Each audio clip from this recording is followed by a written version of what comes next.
Welcome back to the KDPG Sunday edition. We're talking this morning about the impact of President Donald Trump's State of the Union address to Congress and the nation last Tuesday. Back with us is Dr. Kristen Kantak, Associate Professor of Political Science at the University of Pittsburgh. And joining us now is Dr. Kristen Kupi-Allen, Visiting Assistant Professor of Political Science at Duquesne University. Dr. Allen, let me ask you this. When you were watching the State of the Union, I assumed you watched the whole thing and the Democratic response.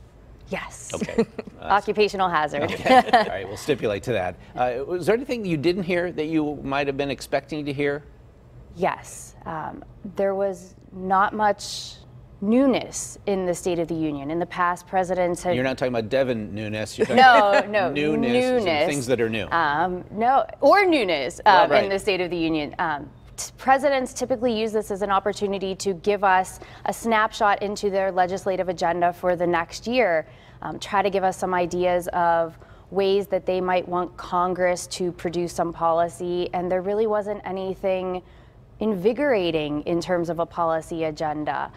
We heard a little bit about immigration, we heard a little bit about infrastructure, but not even really solid policy proposals on those terms.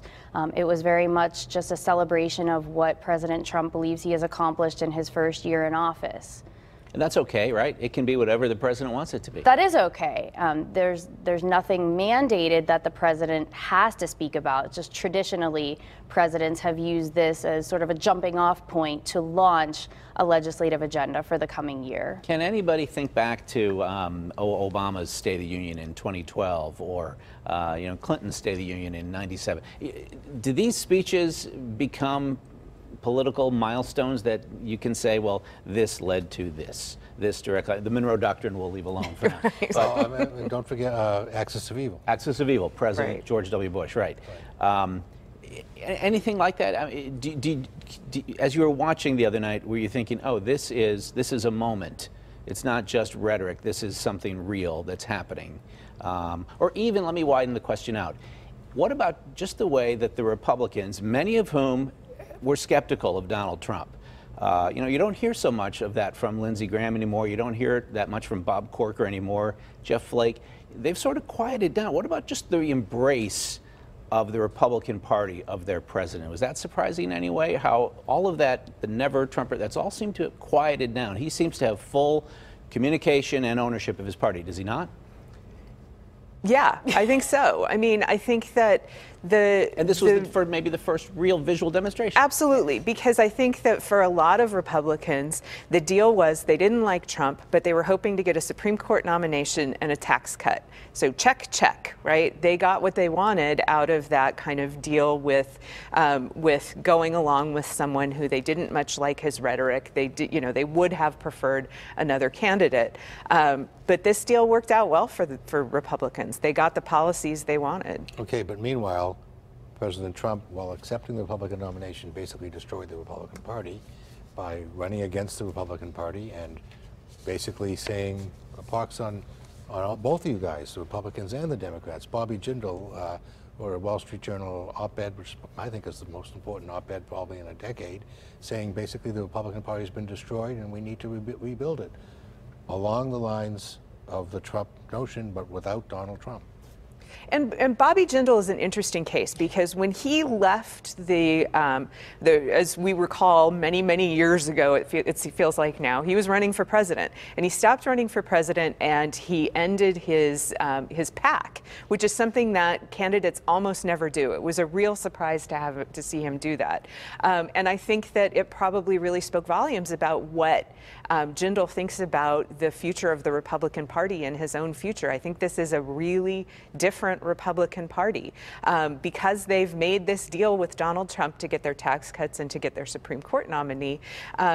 They now have a lot of difficulty when it comes to issues like trade, where Trump thinks something really different from what they think. It gets back to what your colleague has to say here about there not being a list of priorities. Remember, Bill Clinton's would go on for years. Right.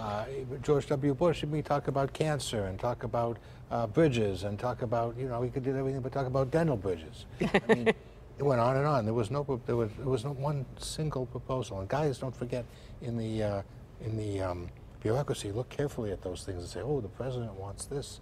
Let's develop a plan. There was none of that.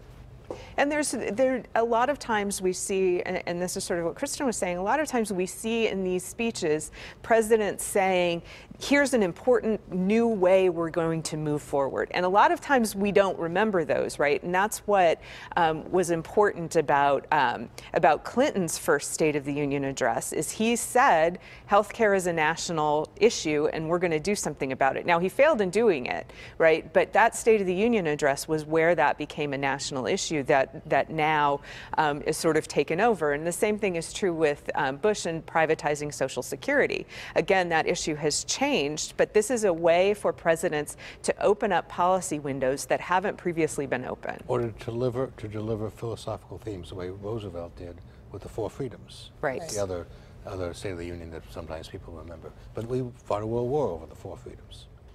So a year into the Trump presidency, much has been made of untruths that are spoken by the president or tweeted by the president. Just this week, critics pointed out his tweet alleging that he had the largest audience ever for a State of the Union address. This is not true by all accounts.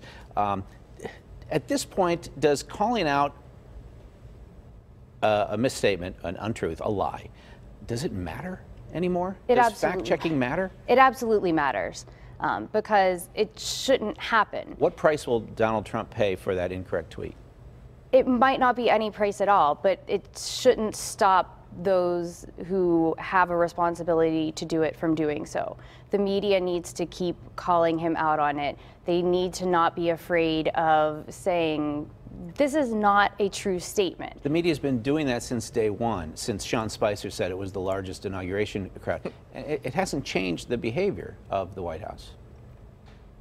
But it also hasn't changed where he stands, right? And I'm not disagreeing with you. No, right. I'm just saying, I mean, like, it doesn't seem to be having any type of effect in that, oh, we're being penalized every time that something untrue is uttered. But how do you penalize a guy whose approval ratings are as low as they are? I mean, we're basically at the floor of approval ratings of presidents that we've ever seen, right? So I think one of the reasons that he's not being penalized is that the penalties have already been leveled, right? There's a small minority of people who aren't going to turn on Trump and a whole bunch of people who don't like him.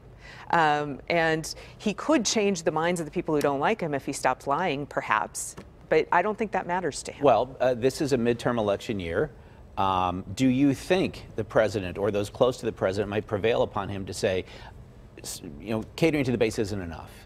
We really need to branch out. We need to be more focused on compromise in this election year. Do you think that that's a possible change we might see? And that's an interesting point, and that could have an effect on the response to the president. If we continue seeing the president lying and people calling him out on it, this could show a sign to the Republican Party that there is just general discontent with the Republican Party.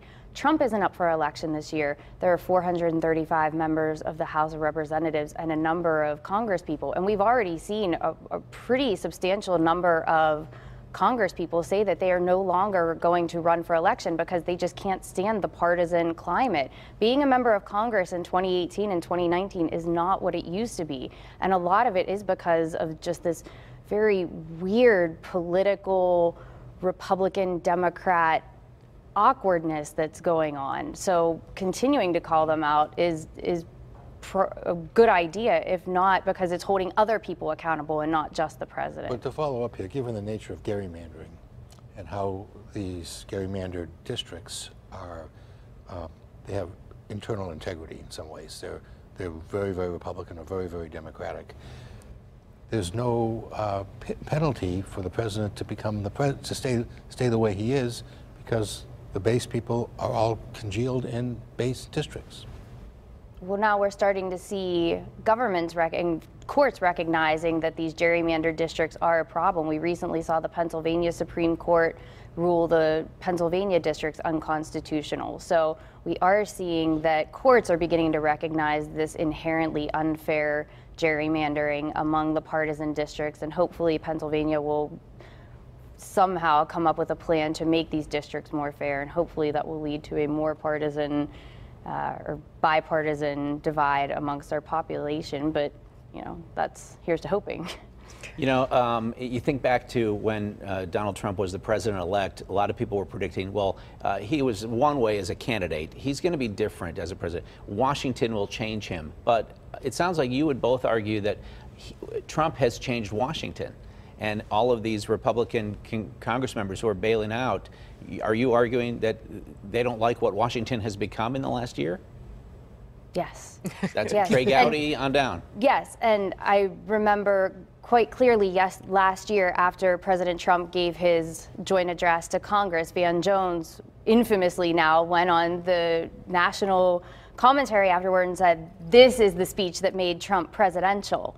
Van Jones, the liberal CNN commentator. Yes, and the reaction, even to this day, he has been wishing that he had never said that, because President Trump has not become presidential, and this State of the Union didn't do really anything to help that happen. But hold it. We've only had 44 presidents, right? So every president gets to define what's presidential. Now, our minds, the model was Franklin Roosevelt, or maybe John Kennedy, or maybe Ronald Reagan. But the question is, has he changed the definition of what it is to be presidential? Yeah, but very quick answer.